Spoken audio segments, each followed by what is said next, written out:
જય શ્રી કૃષ્ણ. નમસ્કાર, પ્રણામ, સ્વાગત છે મિત્રો તમારું આપણી સૌની યુટ્યુબ ચેનલમાં. મિત્રો, આપણી આજની વાર્તા એક એવા પુત્રની છે કે જેને પોતાની માતાને પોતાના ઘરથી લગભગ 500 કિલોમીટર દૂર લઈ જઈને ચાલતી ટ્રેનમાં સૂતી મૂકીને ભાગી ગયો, અને જ્યારે એ ઘણા વર્ષો પછી એનું ઘર અને જમીન વેચવા માટે આવ્યો ત્યારે એને એની એવી સરપ્રાઈઝ મળી કે જોતા જ એને ચક્કર આવી ગયા. તો મિત્રો, આ વાર્તા એક પારિવારિક વાર્તા છે અને નાના મોટા દરેક લોકોએ ખૂબ જ સમજવા લાયક અને વિચારવા લાયક પ્રેરણાદાયક વાર્તા બનવાની છે. તો મારી તમને વિનંતી છે કે થોડો સમય કાઢીને વિડીયોમાં અંત સુધી જોડાયેલા રહેજો. વાર્તા પસંદ આવે તો વિડીયોને લાઈક કરીને વધુમાં વધુ શેર પણ કરજો. તેમજ તમે આવી કેટલી અવનવી વાર્તાઓ સાંભળવા માંગતા હોય તો આ ચેનલને સબસ્ક્રાઇબ જરૂરથી કરી લેજો, જેથી અમારા આવનારા નવા વિડીયોની માહિતી તમારા સુધી સૌથી પહેલા પહોંચે. તો ચાલો મિત્રો, શરૂ કરીએ આજની વાર્તા. અરે માં, તમને એક વાત કેમ નથી સમજાતી કે હું અહીં રહીને મારી જિંદગી બરબાદ કરવા નથી માંગતો, અને તમે એવું ઈચ્છો છો કે હું આખી જિંદગી અહીં રહું અને મારા જીવનમાં બીજું કંઈ ન કરી શકું. આ નાના ગામડામાં રહીને હું મારા જીવન બગાડવા નથી માંગતો. મારા ઘણા સપના છે, તે પૂરા કરવા માટે મારે અહીંથી બહાર જવું પડશે.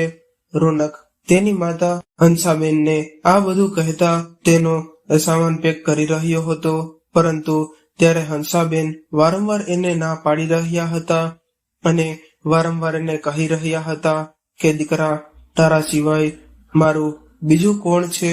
જ્યારથી તારા પિતાનું અવસાન થયું છે ત્યારથી તું જ મારો સહારો છે, અને તું પણ મને આ એકલી છોડીને ચાલ્યો જઈશ તો હું કોના સહારે મારું જીવન વિતાવીશ? પરંતુ એમના દીકરાનું મન છોડવામાં કમ હતું અને તે વારંવાર એની માતાનો હાથ મેઘથી દૂર કરેલી દેતો હતો. પરંતુ પ્રયાસ કર્યા પછી પણ હંસાબેન એમના પુત્રને ઘરની બહાર જતા રોકી ન શક્યા, કારણ કે એમનો દીકરો આજે રોકવાના પ્રયત્નો કરવા છતાં પણ રોકવા તૈયાર ન હતો. એ તેને વારંવાર સમજાવતા રહ્યા કે દીકરા, તારી માતાને આ રીતે નોંધારી છોડીને જઈશ તો તું ક્યારેય સફળ નહીં થઈ શકે, અને જો તારે જવું જ હોય તો તું મને થોડો સમય આપ, હું પણ તારી સાથે આવીશ. આ વાત પર પણ એનો દીકરો સંમિત ન થયો અને કહ્યું કે ના માં, હું તમને ગમે એ ભોગે મારી સાથે નહીં લઈ જાઉં, કારણ કે મારી પાસે જ બીજા શહેરમાં રહેવાની કોઈ જગ્યા નથી, તો હું તમને ક્યાં લઈ જઈશ? અત્યારે મેં ખાલી મારી નોકરીની જ વાત કરી છે, મારી નોકરી લાગી નથી, જેથી હું તમને મારી સાથે ત્યાં લઈ જઈશ. શું કરીશ? તો ત્યારે હંસાબેને કહ્યું કે દીકરા, તેથી જ હું કહું છું કે તે ફક્ત તારા કામ વિશે જ વાત કરી છે. તે નોકરીના કારણે તું પોતાનું ઘર છોડીને જઈ રહ્યો છે. આમ ઘર છોડીને જવું એ સારું નથી. પહેલા એક વાત કન્ફર્મ થવા દે, પછી હું તને જવા માટે રોકીશ નહીં. ત્યારે એમના દીકરાએ કહ્યું કે માતા, હું માત્ર નોકરીના આધારે ત્યાં નથી જતો, અને જો મને એ નોકરી નહીં મળે તો હું ત્યાં સુધી બીજી નોકરી કરવાનો પ્રયાસ કરીશ. જ્યાં સુધી મને સારી નોકરી ન મળે ત્યાં સુધી હું પ્રયત્ન કરતો રહીશ, અને જેથી જ હું ત્યાં જઈ રહ્યો છું. અહીં આપણા ગામમાં શું છે, 2-4 જ નોકરીઓ છે. જો અહીં એકવાર મારી નોકરી છૂટી ગઈ તો 1 મહિનો ઘરે બેસી રહેવું પડશે, અને પછી હું બીજું શું કરી શકું છું? એટલે હવે મારે અહીં રહેવું નથી. એટલું કહીને જવા લાગ્યો ત્યારે હંસાબેન એમના દીકરાનો હાથ પકડીને રડવા લાગ્યા અને એમને કહ્યું કે દીકરા, હું તારા સામે હાથ જોડું છું અને મને એકલી મૂકીને ન જઈશ. તારા સિવાય મારું આ દુનિયામાં કોણ છે? જો તું પણ મને આમ એકલી છોડી દઈશ તો આ દુનિયામાં હું કોના સહારે જીવીશ? તારા સિવાય આવું મારું બીજું કોઈ નથી.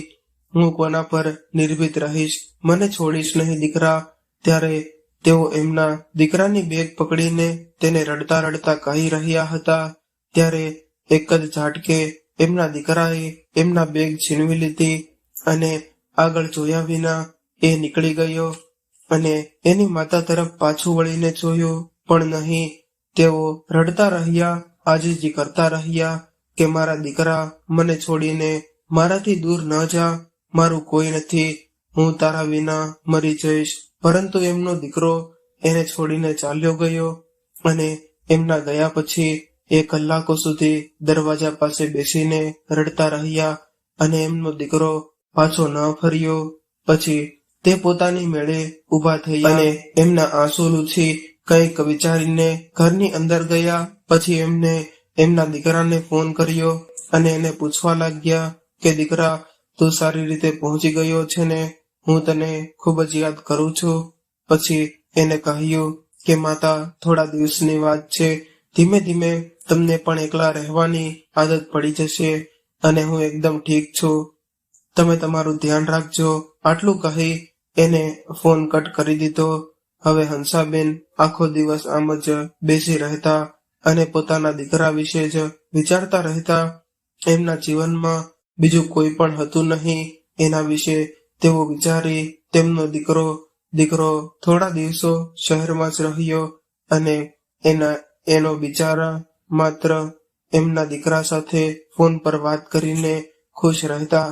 અને પછી જ્યારે થોડા દિવસો આ રીતે પસાર થયા ત્યારે એક દિવસ હંસાબેને એમના દીકરાને ફોન પર કહ્યું કે દીકરા, એક કામ કર કે તું અહીં આવીને મને તારી સાથે લઈ જા, અને જ્યાં સુધી પૈસાની વાત છે તો હું તને અહીં ગામડાની જમીન વેચી આપીશ. તેમાંથી જે પૈસા આવશે તે લઈને તું અને હું બંને સાથે રહીશું અને તારે જે શહેરમાં રહેવું હોય ત્યાં સાથે રહીશું. અને પછી ત્યાં રહીને તું તારું કામ કરજે અને હું પણ અહીં એકલી નહીં રહીશ, બરાબર ને? પહેલા તો એમનો દીકરો હા ના કરવા લાગ્યો. એને કંઈક વિચારીને કહ્યું કે ઠીક છે માં, તમે આટલું કહો છો તો આવતા રવિવારે હું ગામડે આવીશ અને પછી જોઈશ કે જમીન અને મિલકતનું શું કરવું અને ઘરનું શું કરવું. અને ગમે તેમ કરીને જમીન મિલકતના નામે છે, પણ શું માત્ર એક ખેતર છે અને એક ઘર છે. હું આવીને જોઈશ કે તમારું શું કરવું. આવતા રવિવારે એમનો દીકરો આવ્યો અને આવ્યા પછી એને થોડાક દલાલો સાથે વાત કરી અને પછી કહ્યું કે માં, મને આ પ્રોપર્ટી આટલી ઉતાવળમાં વેચીએ છીએ, તેથી અમને સારી રકમ મળશે નહીં, પરંતુ આ રીતે બંને મિલકતોની કિંમત ઉતાવળમાં જેટલી છે તે ઘણી વધારે છે. મેં ઘણા પ્રોપર્ટી ડીલરો સાથે વાત કરી છે. એ કાલે જ પાર્ટી લઈને આવશે અને આવતા રવિવાર સુધીમાં તમામ દસ્તાવેજ તૈયાર કરી દેશે. એ દિવસે પૈસા આપણા હાથમાં આવશે. ત્યારે એ પ્રોપર્ટી ડીલર કોઈ કારણોસર એના ગ્રાહકોને લાવી શક્યો ન હતો અને તેથી જ તે મિલકત બતાવી શક્યો ન હતો અને પ્રોપર્ટી જોયા વિના એ ડીલ ફાઇનલ કરી નહોતો શકતો. એટલે સોમવારે રોનક એની નોકરી પર ગયો. તે ચાલ્યો ગયો અને એને પ્રોપર્ટી ડીલર સાથે ફોન પર વાત કરી, તમે ઘરે જાઓ, મારી માતા તમને અમારા ખેતરના લઈ જશે. જ્યારે એ આવ્યો ત્યારે હંસાબેન એમના જેઠના છોકરાને સાથે લઈને પ્રોપર્ટી ડીલર સાથે ખેતરમાં પહોંચી ગયા. ખેતરમાં ગયા બાદ તેઓએ પોતાના ખેતરને લોકોને બતાવ્યા, પરંતુ તેઓએ માત્ર ખેતરો જ બતાવ્યા અને પોતાના ઘરની વાત ન કરી. અને તે દિવસે તેઓ ખેતરો લઈને ચાલ્યા ગયા.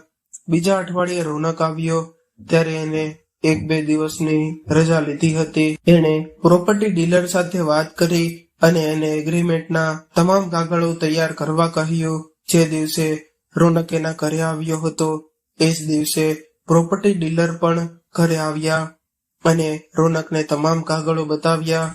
અરે, આ તો ખેતરના કાગળો જ છે.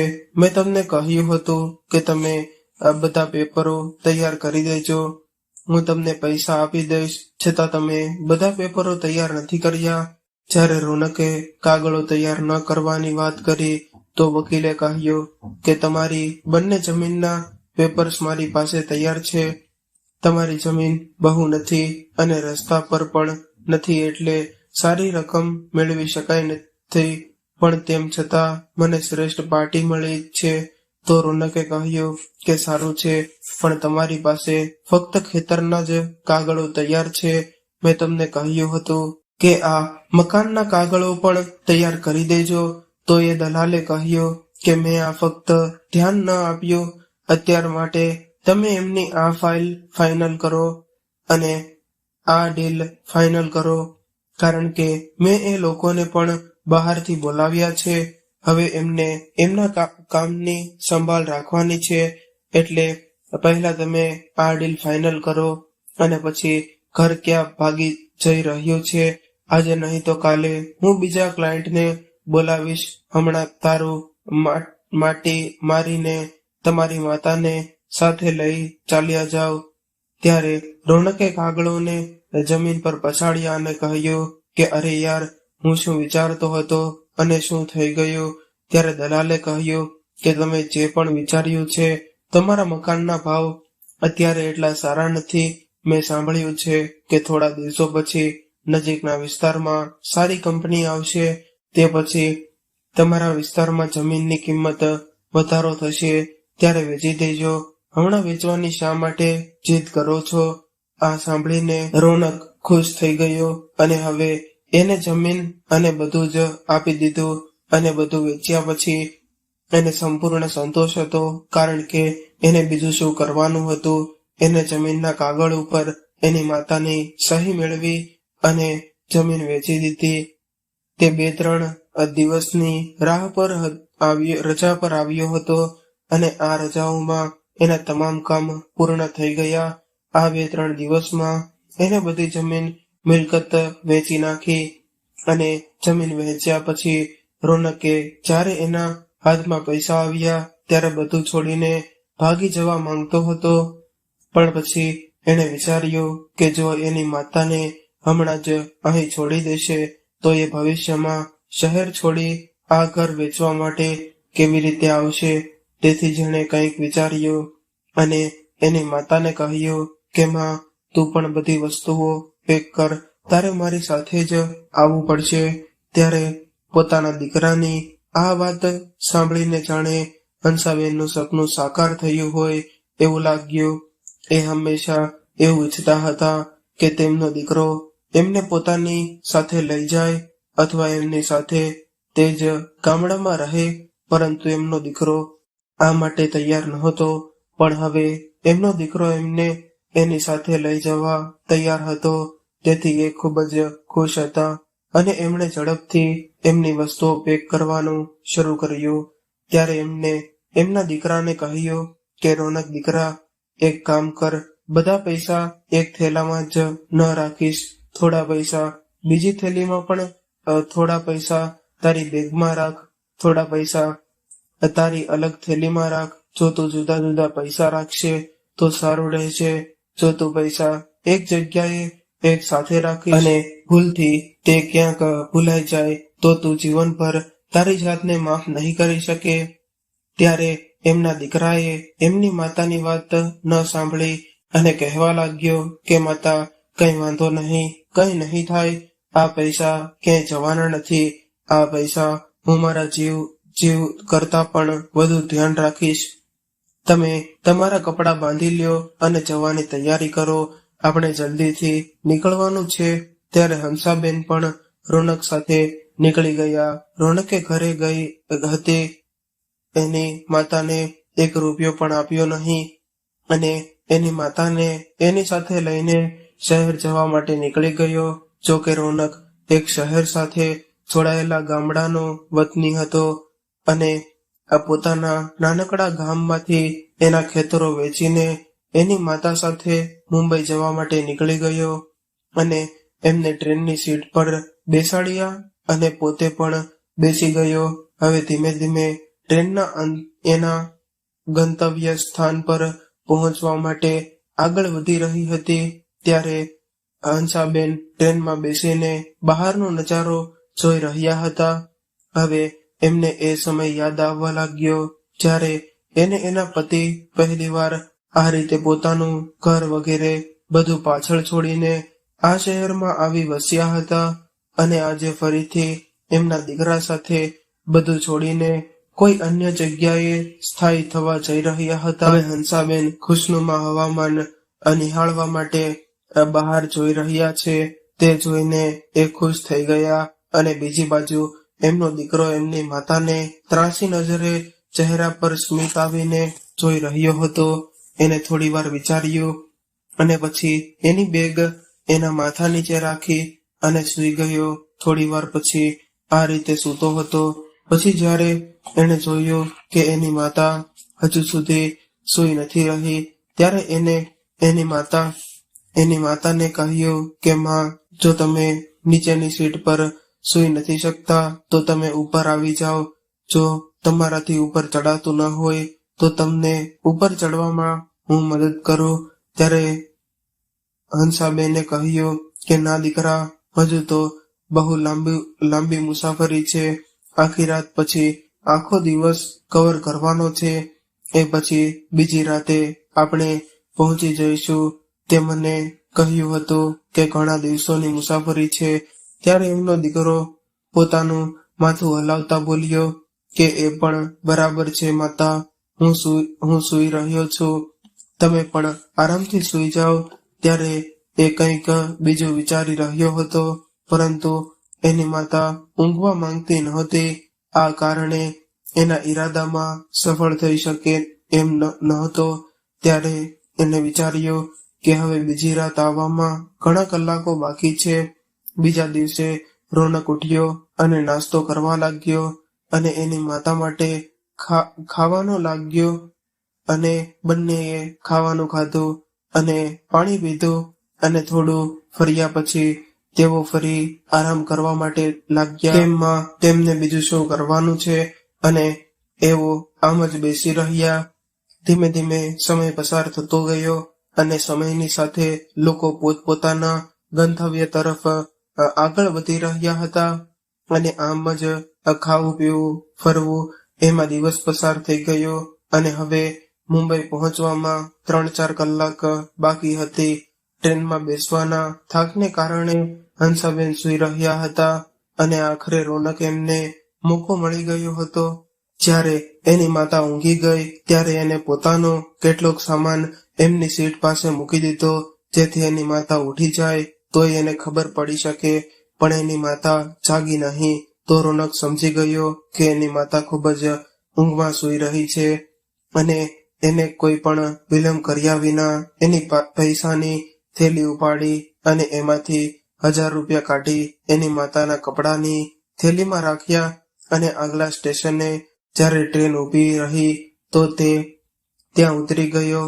ત્યારે હંસાબેન ઊંઘમાં હતા એટલે એમને એમના વિશે કંઈ ખબર ન પડી અને રોનકે એમને આરામથી સૂઈ જવા કહ્યું અને કહ્યું હતું કે જ્યારે સ્ટેશન આવશે ત્યારે હું તમને જગાડી દઈશ.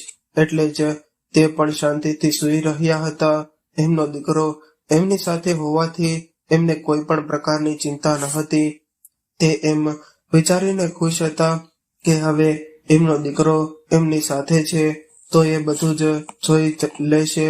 ત્યારે સ્ટેશન આવશે ત્યારે એ કહેશે અને તેઓ એ વાતથી ખૂબ જ ખુશ પણ હતા કે આખરે એમના દીકરા સાથે રહેશે અને હવે એમનો દીકરો એમને છોડીને ક્યાંય જશે નહીં. આખરે ઘણા દિવસોની તકલીફ પછી આજે એને શાંતિની ઊંઘ આવી અને એટલે એમની આંખો ન ખોલી અને નિરાતે તે સૂઈ રહ્યા હતા. ટ્રેન પોતાની ઝડપે આગળ વધી રહી હતી. એમનો દીકરો એમની પાસેથી છટકી ગયો હતો અને તમારા તમામ પૈસા પણ લઈ ગયો હતો. હવે એમની માતા વિશે કેમ વિચારે, કારણ કે તેણે જે જોતું હતું એ પહેલેથી જ એને મળી ગયું હતું. હવે એને વિચાર્યું હતું કે આટલું દૂર આવ્યા પછી એને એની માતાને છોડી દીધી હતી.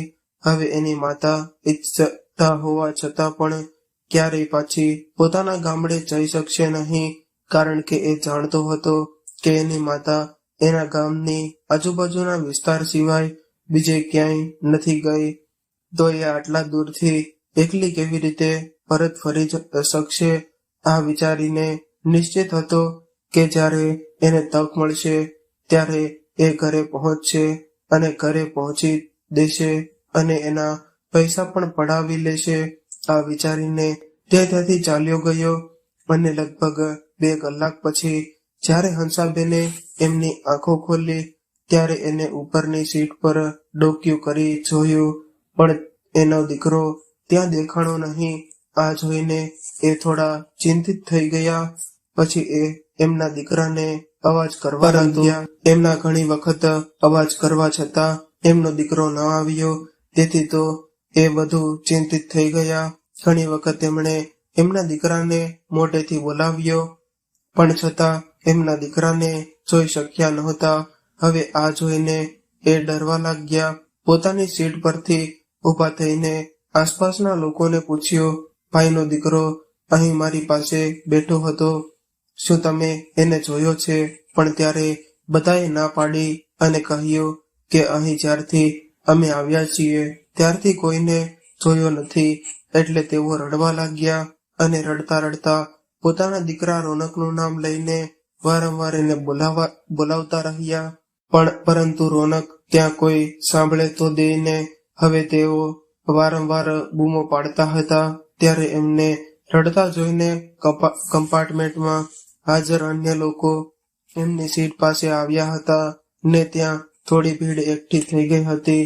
ત્યારે બધા એકબીજા વાતો કરી રહ્યા હતા કે કદાચ એનો દીકરો કોઈ સ્ટેશન પર ઉતરી ગયો હશે અને ભૂલથી કોઈ સ્ટેશન પર પાછળ રહી ગયો હશે. પછી બીજા કોઈકે કહ્યું કે કોણ જાણે એ ભૂલથી શું થયું, એ હવે જાણી જોઈને છોડીને ચાલ્યો ગયો છે. ત્યારે લોકો પાસેથી આ બધી વાતો સાંભળીને જાણે હંસાબેનનું હૃદય ફાટી રહ્યું હતું. આ બધી વાતો સાંભળીને ખૂબ જ દુઃખી થઈ રહ્યા હતા. બધા પોતપોતાની વાતો કરી રહ્યા હતા. ત્યારે અચાનક ટ્રેનમાં હાજર એક વ્યક્તિ ટિકિટ ચેક કરતા ત્યાં આવ્યો. આટલી ભીડ જોઈને એ બધાને પોતાની પાછળ ખસેડીને આગળ આવ્યો અને પૂછવા લાગ્યો કે શું થયું છે, માતા કેમ રડે છે? ત્યારે ત્યાં હાજર લોકોએ જણાવ્યું કે એમના દીકરા સાથે આવ્યા હતા અને સૂઈ ગયા હતા. જ્યારે જાગ્યા તો એમનો દીકરો આ ડબ્બામાં નહોતો. ખબર નથી કે તે ક્યાં ગયો છે, તેથી જ તે રડી રહ્યા છે. આ સાંભળીને એને એ નામ પર થોડી દયા આવી. માત્ર એને નહીં, ત્યાં હાજર દરેક વ્યક્તિ એમના માટે દિલગીરી વ્યક્ત કરી રહ્યા હતા. પરંતુ કોઈ શું કરી શકે? બસ બધા એકબીજા સાથે વાત કરી રહ્યા હતા કે એવું તો શું થયું હશે. અને એમની વાતની ગભરાઈ ગયેલી હંસાબેનને જોઈને ટિકિટ કલેક્ટર ત્યાં હાજર લોકો પર જરા ઊંચા અવાજે બૂમ પાડીને બોલ્યો કે તમે લોકો અહીં ઊભા રહીને શું કરી રહ્યા છો? શું અહીં કોઈ નાટક ચાલી રહ્યા છે? જો તમે લોકો એમને મદદ ન કરી શકો તો અહીં ઊભા પણ ન રહો. તમે લોકો તમારી સીટ પર જઈને બેસો, અથવા જો કોઈ એમને મદદ કરવા માંગતું હોય તો એ વ્યક્તિએ અહીં રહેવું જોઈએ. તમે અહીં ઊભા રહીને બિનજરૂરી ભીડ ન કરો અને કોઈ પણ કારણ વગર એમના પર તમારા વિચારો લાંદીને એમને હેરાન ન કરો. જ્યારે એને આ કહ્યું ત્યારે ત્યાંની ભીડ ખાલી થઈ ગઈ. બધા પોતપોતાની જગ્યાએ જઈને બેઠા, પરંતુ કેટલાક લોકો હજુ પણ હંસાબેનની પાસે ઊભા હતા. પછી ટિકિટ કલેક્ટર પણ એમની પાસે આવ્યો અને એણે એમને પૂછવા લાગ્યો કે માતા, તમે એક કામ કરો, મને તમારા દીકરાનો નંબર જણાવો, હું એને ફોન કરી દઈશ. એ ભૂલથી બીજા કોઈ સ્ટેશન પર ઉતરી ગયો હોય તો હું સ્ટેશન માસ્ટર સાથે વાત કરી લઈશ અને હું તમને આગલા સ્ટેશન પર ડ્રોપ કરીશ. ત્યાં અહીં આવશે અને તમને અહીંથી લઈ જશે. ત્યારે હંસાબેને કહ્યું કે દીકરા, મારી પાસે તો ફોન પણ નથી અને ન તો મને નંબર યાદ છે. પછી અચાનક એમણે વિચાર્યું અને કહ્યું કે હા, મારી પાસે નંબર છે. આટલું કહીને એમણે બેગના ખાનામાં હાથ નાખ્યો અને એમાંથી નંબર કાઢવા લાગ્યા. બેગમાં એક નાની કાપડી રાખવામાં આવી હતી. એના પર એમના દીકરાનો ફોન નંબર લખેલો હતો. હંસાબેન પાસે ફોન હતો, પરંતુ એમનો દીકરો એમનો ફોન પણ પોતાની સાથે લઈ ગયો હતો અને તેથી હવે તેમની પાસે કંઈ નહોતું. જ્યારે એમને આ નંબર ટિકિટ કલેક્ટરને આપ્યો હતો અને એને નંબર ડાયલ કર્યો, પરંતુ તરત જ એની રિંગ વાગવા લાગી.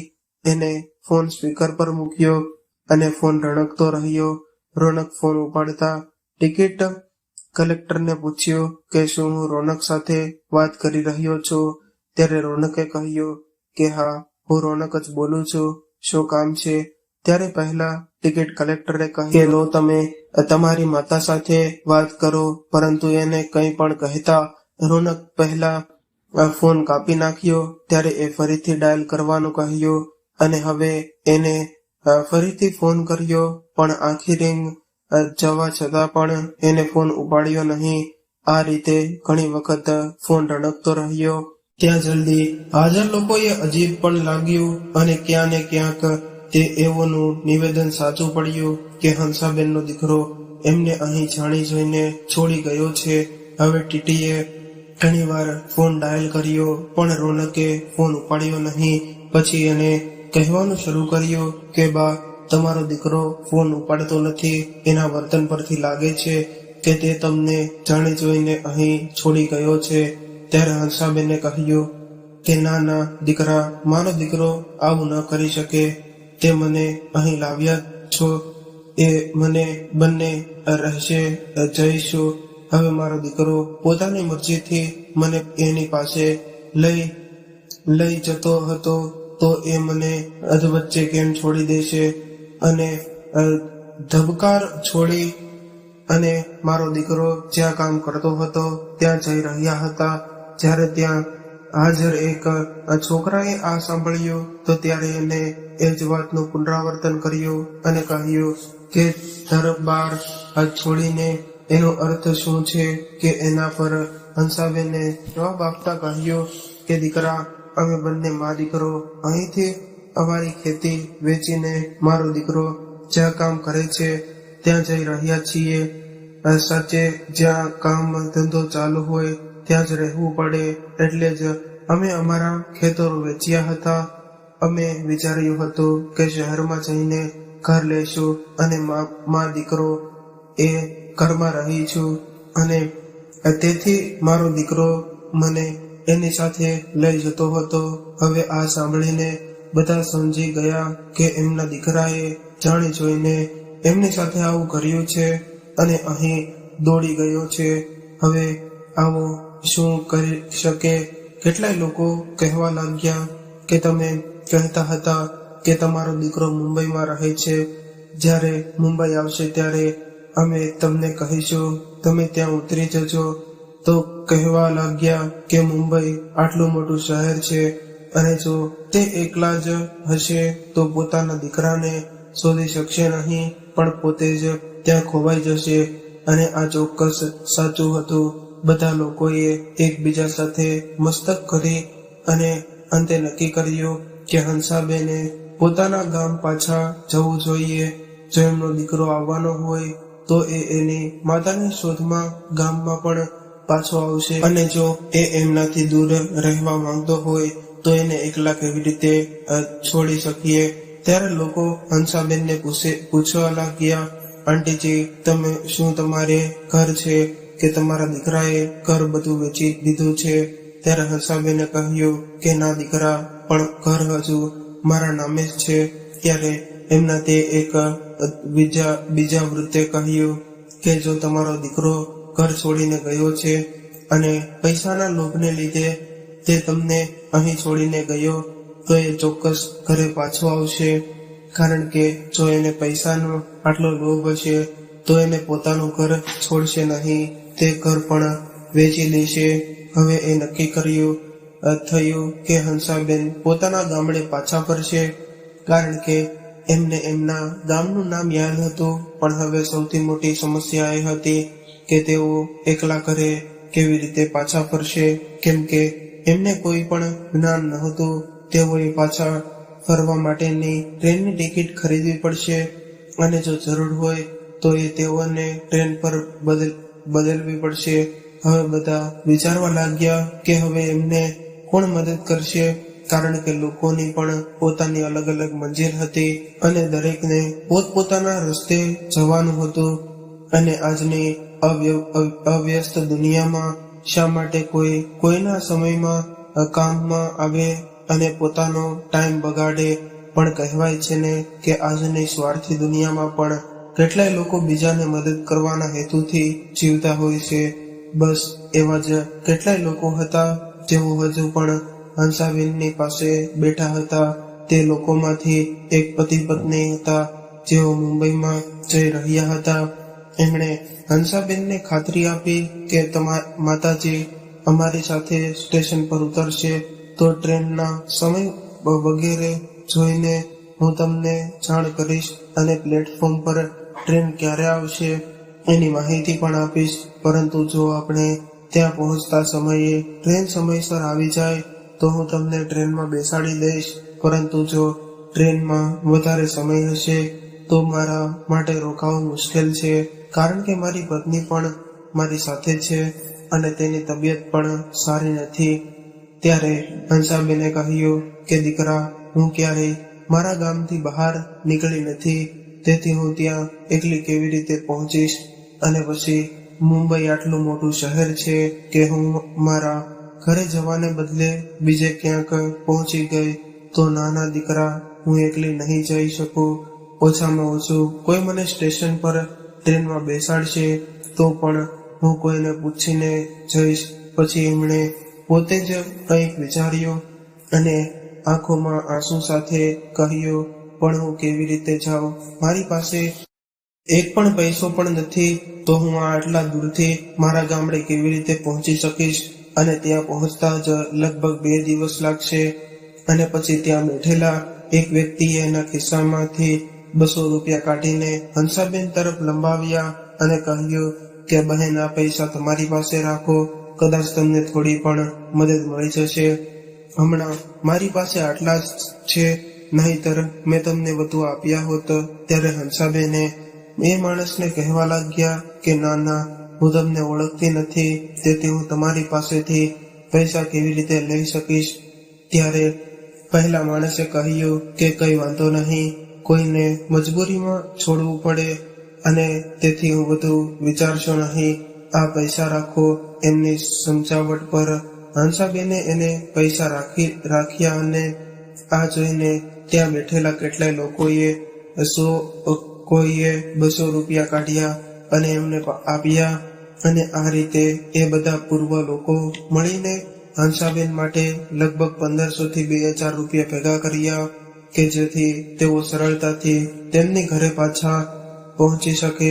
હવે આ બધા વચ્ચે આખરે આ રસ્તો ક્યારે પૂરો થઈ ગયો એ કોઈને કઈ ખબર નહોતી પડી. અને બસ હવે આગળનું સ્ટેશન મુંબઈ હતું. તો એ છોકરી અને તેના પતિએ એમને કહ્યું કે આંટીજી, હવે તમે ઉઠો, હવે અમે આ સ્ટેશન પર ઉતરીશું, તો તમે પણ અમારી સાથે ત્યાં ઉતરી જજો. પછી એ છોકરાએ પોતાના મોબાઈલમાં જોયું ત્યારે ખબર પડી કે મુંબઈની જૂની દિલ્હી માટે ટ્રેન માત્ર 1 કલાકમાં રવાના થશે. અને જ્યારે છોકરાએ આ જોયું તો એ પણ થોડો સંતોષ થયો. તે અને તેની પત્ની થોડી વાર રોકાયા. ત્યાં સુધીમાં એ છોકરો દુકાને ગયો અને ખાવા પીવા માટે કંઈક લઈ આવ્યો અને એની પત્ની અને હંસાબેનને ખાવા માટે કહ્યું. ત્યાર પછી તેઓને કહ્યું કે બા, થોડી કાળજી રાખીને જજો અને તમારી સાથે જે થયું એ કોઈને કહેશો નહીં, કારણ કે બધા લોકો સારા નથી હોતા. શક્ય છે કે કેટલાય લોકો તમારો ફાયદો ઉઠાવવાનું વિચારે, એટલે ત્યારે તમારે હિંમત રાખવી જોઈએ. અને હવે તમે આરામથી તમારા ઘરે પહોંચી જશો.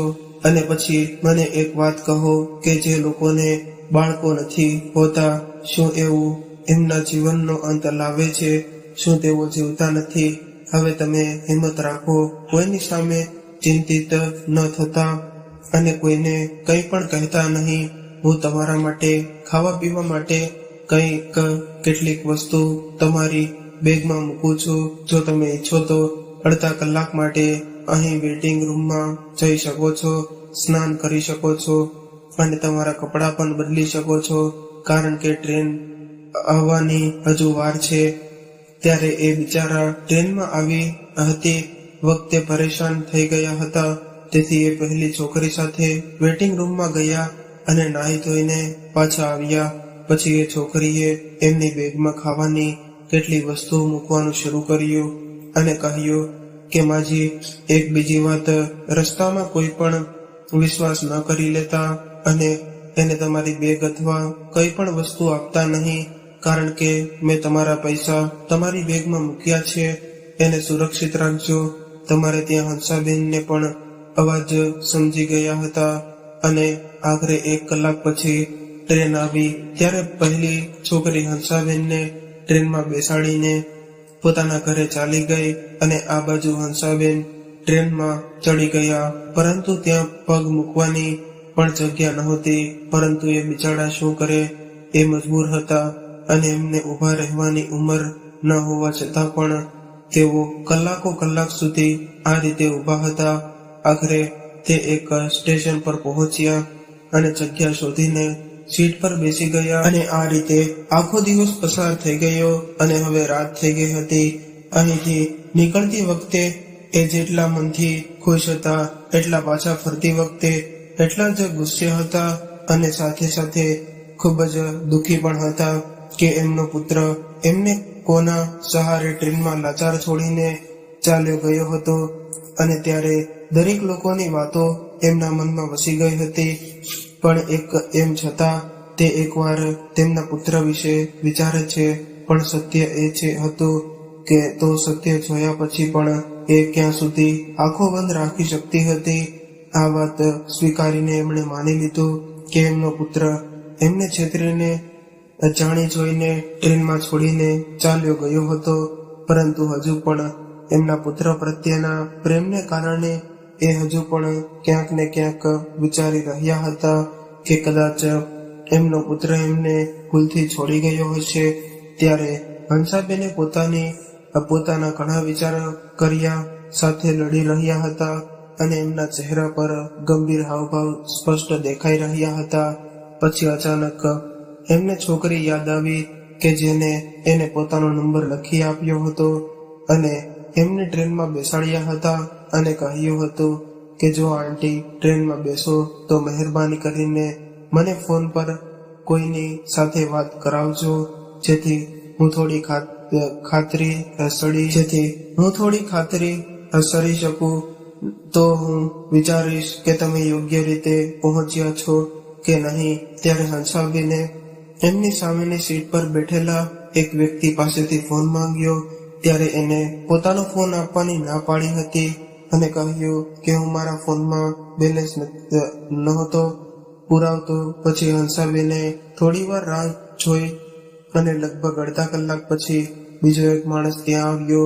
તેઓએ એને પણ આ જ વાત કહી. પછી એ વ્યક્તિએ પોતાનો ફોન આપ્યો અને કહ્યું કે આંટીજી, કૃપા કરીને ખોટું ન લગાડતા ફોન સ્પીકર પર મૂકીને વાત કરજો, કારણ કે આજનું વાતાવરણ એટલું ખરાબ છે કે પરિવારના સભ્યો કોઈને પણ ફોન કરવાની બિલકુલ મનાઈ કરે છે.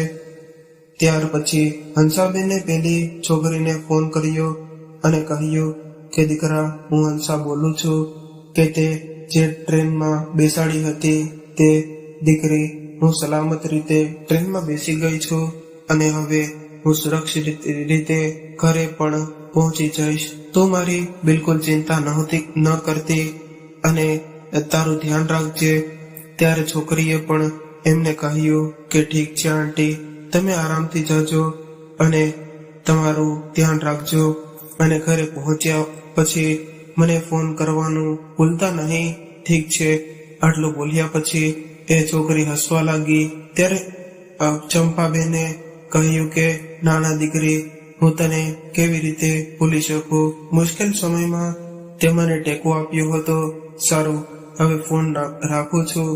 મેં આ ફોન કોઈની પાસેથી માંગ્યો છે. પછી એ છોકરીએ કહ્યું કે આંટીજી ઠીક છે, તમારી સંભાળ રાખજો. પછી હંસાબેને ફોન કટ કરી દીધો અને હવે તે ફોન ફરી તે જ વિચારવા લાગ્યા કે પારકી હોવા છતાં એ છોકરાએ એમની આટલી મદદ કરી હતી. જો આ છોકરી ન હોત તો આજે હંસાબેન ક્યાં ગયા હોત, શું કર્યું હોત? કદાચ તેઓ મુંબઈ જેવા મોટા શહેરના રસ્તા ઉપર ભટકતા હોત અથવા ભીખ માંગતા હોત. ત્યારે એ વિચારવા લાગ્યા કે ઠીક છે, હવે મારી જાતને મજબૂત બનાવવી પડશે. મારા પતિના ગયા પછી મારી જાતને મજબૂત બનાવી હતી.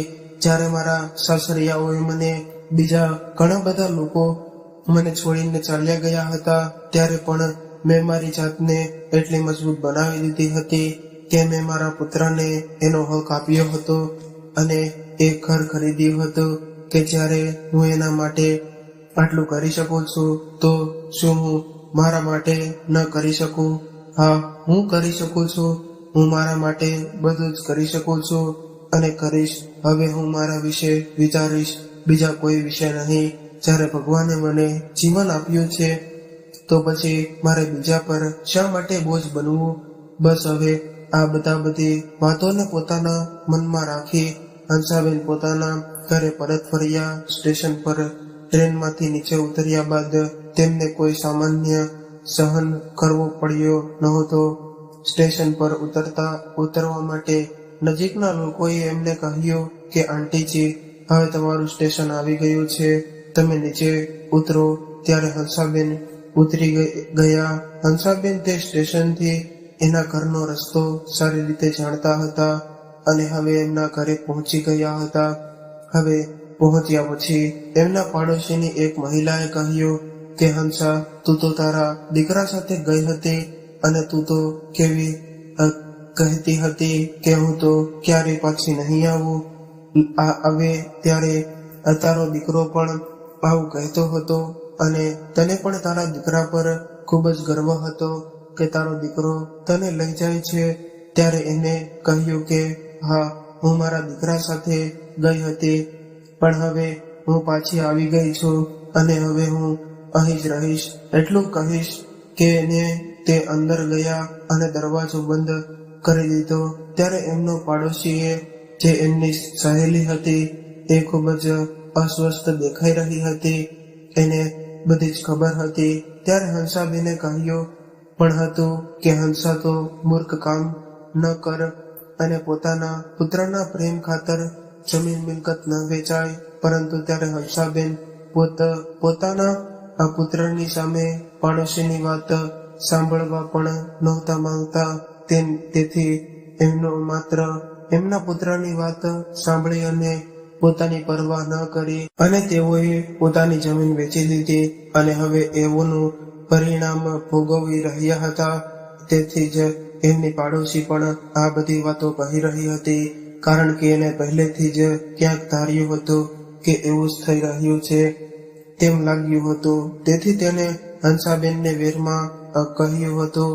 પરંતુ ત્યારે હંસાબેન આ કોઈ દલીલ કે અન્ય કોઈ બાબત માટે તૈયાર નહોતા. તેથી જ તેઓ અંદર જઈને સૂઈ ગયા. પછી એમની પાડોશીએ એમને બહારથી કહ્યું કે હંસા, તું હમણાં આરામ કર, હું થોડા સમય માટે તારી સાથે વાત કરવા આવીશ.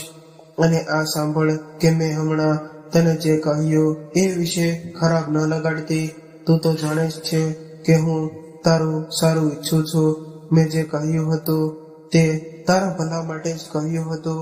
હવે તું આરામ કર, હું 2-3 કલાક પછી પાછી આવીશ.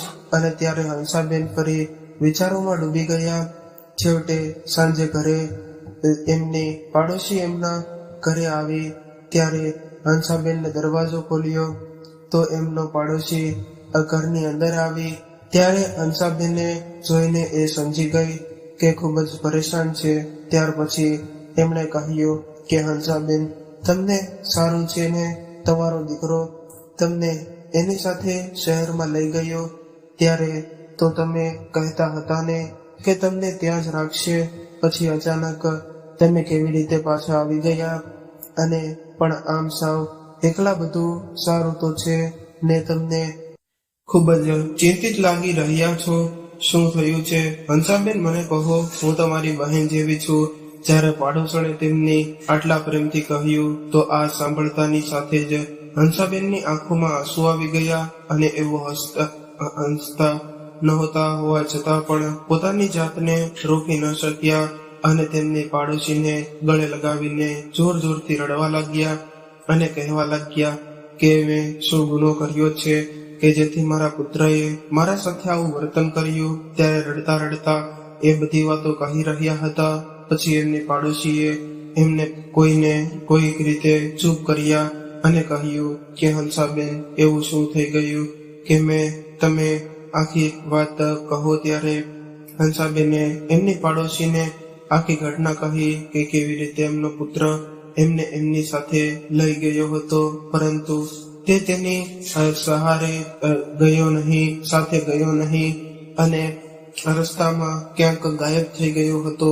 ત્યારે જ્યારે એમણે ફોન કર્યો ત્યારે એમણે ફોન પણ કાપી નાખ્યો અને ફરી ફોન ઉપાડ્યો નહીં. આવી વાતો સાંભળી અને એમની પાડોશી પણ ડરી ગઈ હતી. કોઈ વ્યક્તિ એટલો નિર્દય કેવી રીતે હોઈ શકે કે તેની માતાને ઘરેથી ઘણી દૂર લઈ જાય અને એકલી છોડી દે. પણ એને એના પુત્રને ફોન લાવતા કહ્યો અને ત્યારે એના ફોન પરથી હંસાબેનના પુત્રનો ફોન કર્યો, પરંતુ એણે ફોન ઉપાડ્યો નહીં કારણ કે એનો નંબર સેવ હતો. પછી એમણે બીજા ફોનથી ફોન કર્યો તો હંસાબેનના પુત્રએ તરત જ ફોન ઉપાડ્યો. એટલે તરત જ હંસાબેનની સહેલીએ એના પુત્રને કહ્યું કે દીકરા, હું તમારી પાડોશવાળી કાકી બોલું છું. મારે હંસાબેન સાથે વાત કરવી છે કારણ કે હવે તેઓ અહીંયા રહેતા નથી તો મને એમની બહુ યાદ આવતી હતી. એટલે તને ફોન કર્યો. જ્યારથી હું તેને તારી સાથે લઈ ગયો છો ત્યારથી મારે એમની સાથે વાત કોઈ થતી નથી. તેથી મેં વિચાર્યું કે હું તને ફોન કરું. આ સાંભળીને તેમનો પુત્ર ચિંતિત થઈ ગયો અને હવે એને કહ્યું કે એવું બહાનું કાઢ્યું કે એને થોડી ખબર હતી કે એની માતા ઘરે પહોંચી ગઈ છે. એવું વિચાર્યું હતું કે એની માતા ક્યાંક શહેરમાં ભટકી હોવી જોઈએ અને તેથી જ તેને તેના પાડોશીની કાકીને કહ્યું કે મારી માં અત્યારે આરામ કરી રહી છે અને અમે થોડા સમય પહેલા જ ઘરે પહોંચ્યા છીએ એટલે આરામ કરી રહી છે. આટલી લાંબી મુસાફરી હતી તો કોઈ પણ માણસ થાકી જાય છે અને તમે અહીં અમે ક્યાં આવ્યા કે તરત જ ફોન કર્યો. પછી એણે કહ્યું કે દીકરા તો ગઈકાલે સવારમાં પહોંચી ગયો હતો ને પછી હજી સુધી તારી માં થાકીને કારણે આરામ કરી રહી છે. એટલે એને કહ્યું કે હા, 2 દિવસ જાગેલી વ્યક્તિને નીંદર આટલી જલ્દી થોડી પૂરી થઈ જાય અને હવે અહીં મારી માને શું કામ છે? માત્ર ખાવું પીવું અને આરામ કરવાનું. અને જ્યારે મેં તમને કહ્યું કે મારી માં આરામ કરે છે તો તમે મારી સાથે કેવી રીતે વાતો કરો છો? હું શું જૂઠું બોલી રહ્યો છું? ત્યારે એમની પાડોશી કંઈ બોલે એ પહેલા જ હંસાબેનના ઉપર આંગળી મૂકી અને આ વ્યક્તિએ પાડોશીને સમજાવ્યું કે તે ઘરે આવી છે તેના વિશે એને કંઈ કહેવું નથી. તેથી હંસાબેનની પાડોશીએ ફોન કાપી નાખ્યો. અહીં રોનક ફોન ડિસ્કનેક્ટ કર્યો અને તરત જ બીજી બાજુએ નંબર બ્લોક લિસ્ટમાં નાખ્યો. આના પરથી સ્પષ્ટ થયું કે જાણી જોઈને એની માતા સાથે આવું કરી રહ્યો હતો. સત્ય તો પહેલેથી જ જાણતું હતું, પરંતુ એક માતાનું હૃદય આ માનવા માટે તૈયાર નહોતું. એના મનમાં એક આશા હતી. હવે આ આશા સંપૂર્ણપણે નાશ પામી રહી હતી અને અંતે હંસાબેન એમના વિચારો પર મજબૂર બની રહ્યા હતા. અને એમની પાડોશીએ પણ એમને સમજાવ્યું કે હંસા, જો તું એના માટે આટલું બધું કરી શકે તો તારા માટે કેમ નહીં? તું અહીંયા આ ગામમાં આવી ત્યારે તારી પાસે શું હતું? તારી પાસે કંઈ નહોતું. એક નાનકડું ખેતર હતું જેના આધારે તું અહીં આવી હતી, પરંતુ તારી મહેનત અને સમર્પણથી તે તારું ઘર ખરીદ્યું અને એક ખેતર ખરીદ્યું, જેથી તારે આજે પણ તું તે બધું જ કરી શકે છે. અરે તારા મગજમાં થોડી કમી છે. આટલું કહી અને એમની સહેલી હસવા લાગી ત્યારે હંસાબેન પણ હસ્યા અને કહ્યું કે તે એકદમ સાચું કહ્યું. હવે મારા ફક્ત મારા વિશે વિચારવું જોઈએ. તો જ બીજા દિવસે હંસાબેનને એમના જીવનની નવી શરૂઆત કરી. તેઓ એમના આ ઘરમાં શું છે અને શું નથી એ જોવા લાગ્યા, કારણ કે જ્યારે તેઓ ઘરે જોઈને ગયા હતા ત્યારે લગભગ બધી વસ્તુઓ એમણે પોતાના પાડોશીઓને આપી દીધી હતી. તેથી એમણે એમના પાડોશીઓને જે આગાહી આપ્યું હતું એમના પાડોશીઓને પાછું આપ્યું અને એમને ભાડાના પૈસામાંથી જે પૈસા બચ્યા હતા તેનો ઉપયોગ એમની પાસે ન હોય એવી વસ્તુ ખરીદવા માટે કર્યો હતો.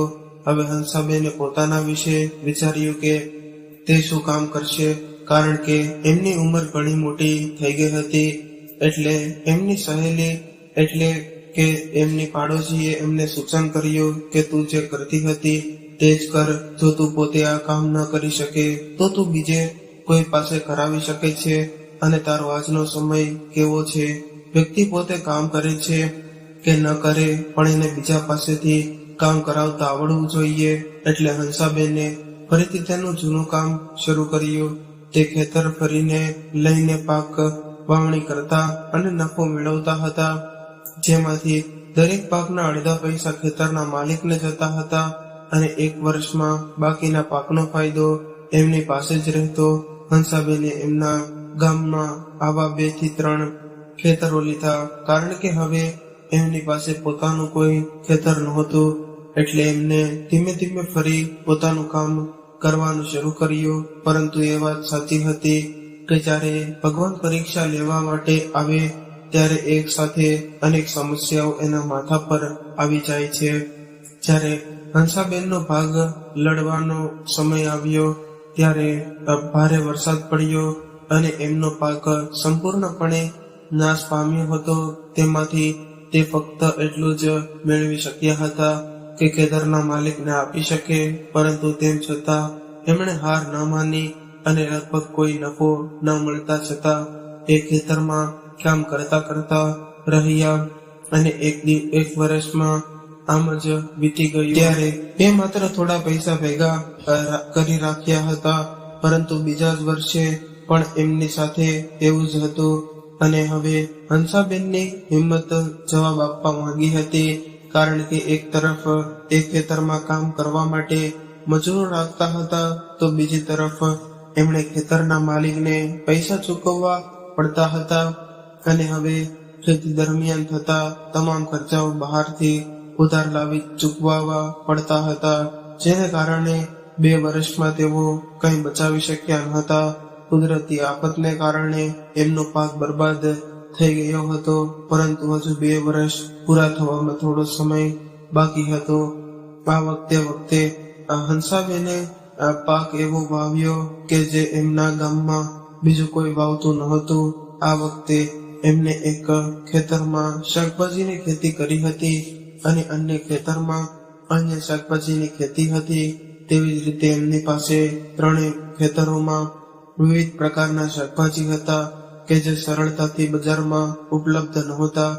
એમાં ખર્ચ તો ઘણો વધતો હતો, પરંતુ આ વખતે હંસાબેને ભગવાન પર ભરોસો કર્યો અને 1.5 વર્ષમાં એમણે જે પૈસા બચાવ્યા હતા એ બધાનું રોકાણ કર્યું અને થોડા પૈસા ઉછીના પણ લીધા અને ભગવાનને પ્રાર્થના કરી કે આ વખતે બધું સારું રહે અને કોઈ પણ કારણસર પાક બગડે નહીં. હંસાબેને વાવણીમાં થોડો વિલંબ કર્યો હતો, કારણ કે અગાઉ તેમણે મન મનાવી લીધું હતું કે તે ખેતર પાછું આપશે અને ખેતી નહીં કરે. પરંતુ એમની પાડોશી એમને સમજાવ્યું કે હંસા, તું આના સિવાય બીજું શું કરીશ? ના તો તું ભણેલી છે કે ન તો તને બીજો કોઈ કામનો અનુભવ છે, તો તું બીજો તો શું કરીશ? અને ગમે તેવું કરીને તું શરૂઆતથી કરેલા કામમાંથી કેમ પીછેહટ કરી રહી છે? આ રીતે ખેતીએ જે તને બધું આપ્યું છે, પહેલા તારી પાસે જે પણ હતું તે આ ખેતીના કારણે જ હતું. તેથી જ તને દરેક અભિપ્રાયનું પાલન કર અને સતત મહેનત કર. કોણ જાણે ક્યારે ભગવાનની નિદ્રષ્ટિ સીધી થશે અને ભગવાનમાં વિશ્વાસ રાખીને એક ફરી ખેતી કરવા લાગ્યા અને એમણે પાક થોડો વાવ્યો હતો અને એમણે વિવિધ પ્રકારના પાક ઉગાડ્યા હતા, જેથી જ્યારે શાકભાજીની બજારમાં પુષ્કળ ભાવ હતો તે જ સમયે હંસાબેનનો પાક પણ કાપણી માટે તૈયાર હતો અને શાકભાજીની લણણી દરરોજ થતી હતી અને હંસાબેને કેટલાય મજૂરોને રાખ્યા અને તે જ નિત્યક્રમ શરૂ કર્યો. દરરોજ સાંજે મજૂરો આવીને ખેતરમાંથી શાકભાજી ભેગી કરીને થેલામાં અને સવારે 4 વાગ્યે હંસાબેન ટ્રેક્ટરમાં શાકભાજી ભરીને ખેતરમાંથી બજારમાં જઈ જતા અને તેમને ખૂબ જ સારો ભાવ પણ મળતો અને દરરોજ શાકભાજીના ભાવ વધી રહ્યા હતા. પહેલા દિવસે 80 રૂપિયામાં, બીજા દિવસે 100 રૂપિયા અને આગલા દિવસે 150 રૂપિયા. તો આ વર્ષે હંસાબેનનો ઘણો નફો થયો અને આ વખતે એમણે એમની ખેતીમાં જે નુકસાન થયું હતું એ તમામ નુકસાન પૂરું થઈ ગયું અને આ વખતે એમણે કરેલી બચત કરી હતી એટલી જેટલી એમને છેલ્લા 2 વર્ષમાં પણ કરી શક્યા નહોતા. આનાથી ખૂબ જ ખુશ હતા અને દર વર્ષે તે જ ખેતી કરવા લાગ્યા કે તે પોતે કશું કરી સક્ષમ નહોતા, એટલે મજૂરો દ્વારા વધુ કરાવવામાં એમને પૈસા ચૂકવવા પડતા હતા. તે ખેતરમાંથી કમાતા અને એ જ ખેતરમાં રોકાણ કરતા હતા. હવે ધીમે ધીમે એમનો સમય બદલાયો અને આવતા વર્ષે એમણે વધુ નફો મેળવ્યો. 2 વર્ષમાં એમણે એટલો નફો થઈ ગયો કે એમણે ફરીથી એમનું એક ખેતર ખરીદ્યું, કારણ કે હવે હંસાબેને પાસે ન તો કોઈ ખર્ચ હતો કે ન તો એમના પુત્રના વળતરનો ખર્ચ અને ન તો એમના બહાર રહેવાનો ખર્ચ કે ન તો શોખ અને મૂળ શોખ પૂરા કરવાનો ખર્ચ. હવે તે એકલા રહેતા હતા, તેથી જ્યારે ખાવાનું મન થતું ત્યારે બનાવી ખાઈ લેતા. હવે જ્યારે ભગવાને એમની સામે સીધું જોયું ત્યારે એમના પર પૈસાનો વરસાદ થયો. એક દિવસ સીધું એ પ્રોપર્ટી ડીલર હંસાબેનના ઘરે એમને એ ઘર બતાવવા માટે એક પાર્ટી લઈને આવ્યો, પરંતુ હંસાબેને સમયે ઘરની બહાર હતા, તેથી એ જોઈને એ સમજી ગયા કે એ ઘર ખરીદવા માટે આવ્યો હશે. તેથી એમણે પાડોશીને સમજાવ્યું, એટલે પાડોશીએ જઈને કહ્યું કે અહીં બીજું કોઈ નથી રહેતું, આ ઘર બંધ છે, ફક્ત હું ક્યારેય અહીં આવું છું. ત્યારે પ્રોપર્ટી ડીલરે એને કહ્યું કે આવું અને જવું એ ઠીક છે, પણ આ ઘર મારું છે, તેથી આ ઘર ઉપર કબજો કરવાનું ન વિચારતા. અને આમ કહીને હસ્યો અને બીજી તરફ વાસા એટલે કે વિચાર્યું કે આ વખતે એમના દીકરાએ કડક પાઠ ભણાવશે. ત્યારે પ્રોપર્ટી ડીલરે પાર્ટીને પ્રોપર્ટી બતાવી અને પાડોશીએ પ્રોપર્ટી ડીલર પાસે એનો નંબર માંગ્યો કે અહીં કોઈ આવશે તો હું તમને જણાવીશ. ત્યારે પ્રોપર્ટી ડીલરે પણ એમને નંબર આપી દીધો અને કહ્યું કે કોઈ પણ જમીન વેચવાની વાત હોય તો મને કહેજો. ત્યારે પાડોશીએ એની વાતોમાં પૂછ્યું કે રોનક ક્યારે ઘરે આવશે અને તેઓ કયા દિવસે જમીન જોશે. અને જ્યારે એમને આ વિશે ખબર પડી તો બસ હંસાબેન પોતાના દીકરાની રાહ જોઈ રહ્યા હતા અને એમણે એમના સ્વાગતની તૈયારીઓ પણ કરી દીધી હતી. એમણે પહેલેથી જ પોલીસ સ્ટેશનમાં જઈને અરજી આપી હતી કે એમની સાથે છેતરપિંડી કરવામાં આવી છે અને છેતરપિંડી કરીને એમની જમીન પડાવીને એમના દીકરાએ એમને દૂર લઈ જઈને રસ્તા પર છોડી દેવાનો પ્રયાસ કર્યો છે અને એમની ફરિયાદ નકારદાર રહી. પોલીસ ગમે ત્યારે આવવાની હતી અને અહીં હંસાબેનનો દીકરો રોનક એમના ઘરે પહોંચ્યો, કારણ કે હવે એમના ઘરની કિંમત લાખોમાં નહોતી પણ કરોડોમાં હતી, કારણ કે એમના ગામની નજીક કોઈ મોટો સરકારી પ્રોજેક્ટ ચાલી રહ્યો હતો, જેને કારણે એમના ગામમાં જમીનના ભાવ વધી ગયા હતા અને એમનું ઘર રસ્તાની બાજુમાં હતું, તેથી એનો ભાવ ખૂબ જ વધી ગયો હતો. હવે રોનક જેવો જ ઘરે પહોંચ્યો તો એને લાગ્યું કે કોન્ટ્રાક્ટર અને પ્રોપર્ટી ડીલર અંદર બેઠા હશે, પણ દરવાજો ખોલતાની સાથે જ એના હોશ ઉડી ગયા, કારણ કે જે માતાને એ રસ્તા પર મરવા માટે ટ્રેનમાં છોડીને આવ્યો હતો. આજે એને મહેશ માતા એની ટેટ સામે બેઠી હતી. હજુ તો અચાનક કંઈક સમજે એ પહેલા ત્યાં પોલીસ પણ આવી ગઈ. ત્યારે હંસાબેને પોલીસને કહ્યું કે સાહેબ, આ એ જ છે જેને મારા ખેતરોને છેતરપિંડીથી વેચાવી દીધા છે અને આજે પણ એ છેતરપિંડીથી મારું ઘર વેચવા માટે આવ્યો છે. જો તમને વિશ્વાસ ન આવતો હોય તો થોડી વાર રાહ જુઓ. થોડી વાર પછી પ્રોપર્ટી ડીલર પણ આવશે. કારણ કે દરેકનો સમય લગભગ સરખો હતો, તેથી પ્રોપર્ટી ડીલર પણ તેમની પાર્ટી સાથે પહોંચી ગયો. તેઓ વિચારી રહ્યો હતો કે તે ફરી એકવાર જોઈને ડીલ ફાઇનલ કરશે. જ્યારે એ ઘરમાં પ્રવેશ્યો તો પોલીસ અને રોનકની માતાને જોઈને પ્રોપર્ટી ડીલર પણ ગભરાઈ ગયો અને બોલ્યો કે આ બધું શું થઈ રહ્યું છે. ત્યારે પોલીસ વાળાએ એના ખભા પર હાથ મૂક્યો અને એને પૂછવા લાગ્યો કે ભાઈ, તમે અહીં કેમ આવ્યા છો? એટલે એને ગભરાઈને કહ્યું કે સાહેબ, હું આ ઘર વેચવા માટે આવ્યો છું. હું પ્રોપર્ટી ડીલર છું. પછી એને કહ્યું કે સારું, પણ આ ઘર કોનું છે? તો પ્રોપર્ટી ડીલરે કહ્યું કે આ ઘર રોનકનું છે. પછી પોલીસ અધિકારીએ એનો હાથ એના ખભા પરથી એની ગરદન સુધી ખસેડ્યો અને એની ગરદન સહી હલાવવાની કહ્યું કે તને કાગળ ઉપરથી સહીઓ દેખાતી નથી, એ સહીઓ કોની છે? પછી એને કહ્યું કે મને માફ કરજો, એને ધ્યાન નથી આવ્યું. ખરેખર મેં રોનક સાથે વાત કરી હતી, પણ કાગળો પર સહી એની માતાની હતી. બસ એટલું જ પૂરતું હતું. ત્યારે હંસાબેન મારી સામે હતા અને કહેતા હતા કે એમણે ઘર નથી વેચ્યું કે ન તો કોઈ જમીન વેચી છે, તો કોઈ કેવી રીતે એમનું ઘર અને ખેતરો વેચી શકે? હજુ સુધી ઘરના દસ્તાવેજો પણ સહી નહોતી થઈ. પરંતુ રોનકે વિચારીને આવ્યો હતો કે જો એની માતાની ખોટી સહી કરશે તો કોઈને ખબર નહીં પડે અને એના લોકોને કારણે કે તે આજે અહીં પકડાઈ ગયો હતો. પોલીસ કર્મીઓએ તરત જ રોનકને પકડી લીધો હતો અને એની ધરપકડ કરી લીધી હતી. ત્યારે તેની માતા હંસાબેને એની સામે છેતરપિંડીનો કેસ કર્યો અને એને જેલમાં લઈ ગયા.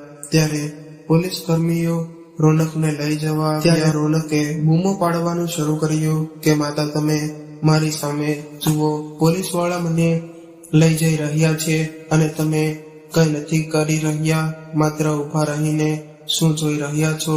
ત્યારે રોનકની માતા હંસાબેને કહ્યું કે આ કઈ માતા, કેવી માતા? આજે તને તારી માતા યાદ આવી રહી છે, જ્યારે તું તારી માતાને ટ્રેનમાં છૂટી મૂકીને ભાગી ગયો હતો. ત્યારે તારી માતા ક્યાં ગઈ હતી? અત્યારે હું તારી સાથે વાત કરવાનો પ્રયાસ કરી રહી હતી ત્યારે એ ફોન કાપી નાખતો હતો. પોતાના પૈસાના લોભી, તારા જેવી લોભી દીકરા કરતા તો દીકરા ન હોય તો સારું. મારી પાસે જે કંઈ પણ હતું મેં ફક્ત તારા માટે જ હતું. મારા મૃત્યુ પછી તને બધું મળવાનું હતું, પરંતુ ના સમય પહેલા તારે બધું જોતું હતું. તારી લાલચ એટલી બધી છે કે જો તમને મન થાય તો તું મને મારીને પણ મને વેચી દે એવો છે. મારી સામે રડવાથી કઈ નહીં થાય, કારણ કે જ્યારે મને તારી જરૂર હતી ત્યારે તું મારી સાથે નહોતો. હું રડતી હતી ત્યારે તે મોં ફેરવી લીધું હતું અને ભાગી ગયો હતો. પરંતુ દુઃખીની વાત તો એ છે કે તું મારો આ આંસુ જોઈ શકતો નથી. હું તારા આંસુ કેવી રીતે જોઈશ? સાહેબ, એને અહીંથી દૂર લઈ જાઓ. કોઈને જોવા પણ નથી માંગતી. ત્યારે પોલીસ અધિકારી અને પ્રોપર્ટી ડીલરને પણ લઈ ગયા, કારણ કે તે પણ આ કાવતરામાં સામેલ હતો અને એને રોનકને કહ્યું હતું કે ગમે તે કરીને એની માતાની સહી કરાવી લે. અને આ વખતે પણ એના પુત્ર રોનક દ્વારા હંસાબેનની નકલી સહી કરાવવા જઈ રહ્યો હતો અને આ તમામ છેતરપિંડી વિશે બધું જાણતો હતો. તેથી જ એ બંને પોલીસને હાથે ઝડપાઈ ગયા અને પોલીસ તેમને લઈ ગઈ. પ્રોપર્ટી ડીલર તો પૈસા આપીને છૂટી ગયો અને એને માફી પણ માંગી કે મારાથી ભૂલ થઈ ગઈ છે, કારણ કે હું એવી વાતોથી પ્રભાવિત થઈ ગયો હતો કે મને માફ કરો સાહેબ, આજથી હું આવું નહીં કરું. કોઈક રીતે પ્રોપર્ટી ડીલર તો બચી ગયો, પણ રોનક ફસાઈ ગયો હતો અને જેલના સળિયા ગળતો રહી ગયો હતો. ત્યારે એને એની માતાને ઘણી વખત માફી માંગતી એક વિનંતી કરી, પરંતુ એમણે એમને માફ ન કર્યો અને હવે તે આ ઘરમાં ખુશીથી જીવે છે. તે એમના પુત્રને યાદ કરે છે, પરંતુ એમના પુત્રને એમની સાથે જે કર્યું એ પછી એને માફ કરી શકતા નથી અને તેથી જ એમની પાડોશી હંસાબેનને એની માં એમની જેમ રાખે છે, તેમ હંમેશા એમનો સાથ આપે છે અને તેમની સંભાળ રાખે છે. પરંતુ થોડા સમય પછી હંસાબેને પોતાનું ઘર વેચીને પૈસા એક વૃદ્ધાશ્રમમાં આપી દીધા અને તે પોતે પણ વૃદ્ધાશ્રમમાં રહેવા લાગ્યા, જ્યાં એમના જેવા ઘણા વૃદ્ધ માતા પિતા એમના અંતિમ સમયની રાહ જોઈ રહ્યા હતા. એમના પુત્રોના યાદના ગ્રસ્ત માતા પિતા એકબીજાને ટેકો આપીને સમય પસાર કરી રહ્યા હતા, પરંતુ હંસાબેને ખુશીથી એમનું જીવન એમની સાથે વિતાવ્યું અને તમામ પૈસા આ વૃદ્ધાશ્રમમાં દાન આપ્યા કે જેથી એમના જેવા વૃદ્ધ લોકોને મદદ મળી શકે. તો મિત્રો, આ વાર્તા તમને કેવી લાગી અને તમે કયા શહેરમાંથી વાર્તા સાંભળી રહ્યા છો, કમેન્ટ કરીને જરૂરથી જણાવજો. વાર્તા પસંદ આવી હોય તો વિડીયોને લાઈક કરીને વધુમાં વધુ શેર પણ કરજો. તેમજ તમે આવી કેટલી અવનવી વાર્તાઓ સાંભળવા માંગતા હોય તો આ ચેનલને સબસ્ક્રાઇબ જરૂરથી કરી લેજો. તો ચાલો મિત્રો, હવે ફરી મળીશું એક નવી કહાની સાથે. ત્યાં સુધી તમામ મિત્રોને જય શ્રી કૃષ્ણ, રાધે રાધે, હર હર મહાદેવ. વાર્તાને પૂરેપૂરી સાંભળવા માટે તમારો ખૂબ ખૂબ આભાર.